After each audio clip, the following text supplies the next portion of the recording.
going to talk to you about how to use different oils, or which oils to keep on hand for a variety of different reasons and recipes. So let's start with the raw oils. So I call them raw oils because you're not going to add things like hemp oil, even flax oil, or chia oil into a cooked recipe. They're so high in EFAs and omega-3s that they need to be consumed raw, meaning you can put them into a smoothie, you can put them into a salad dressing, top them on top of something cooked, but they will never ever, or should never ever, hit high heat temperature. You will denature them and destroy their vital nutrients. So keep them in the fridge. Once they're opened, you don't want to keep them for too long, about 2 months at the very most. Just always give them a smell, because you'll know whether they're rancid or not. They'll definitely let you know whether they're going off. So hemp oil, chia oil, or flax oil, pumpkin seed oil would also fall into that category. Then my go-to oil day in, day out, whether it's for raw recipes such as a salad dressing or drizzled on top of veggies, is olive oil.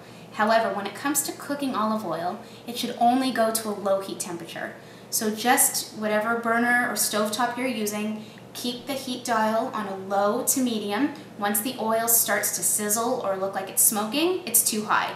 So olive oil should never be used to stir fry, pan fry, anything where it's going to sizzle or be taken to too high of a temperature. So keep it very low, or add it to something afterwards. You can bake with olive oil, it can go into the oven. I wouldn't say so much baked sweet recipes, but if you're making roasted root vegetables, or it's being lined in a casserole dish, that's okay because it's hitting indirect heat. So olive oil, definitely a good staple basic to keep in your kitchen.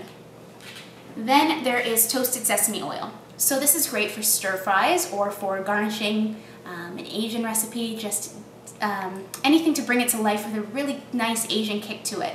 But again, you want to, it can be heated, but not too high. Even though it's toasted already, you don't want to put it right into a hot pan on its own on too high of a temperature. You want to maybe add it in as the recipe's cooking or towards the end. Then my 2 high heat temperature oils are coconut oil and grapeseed oil.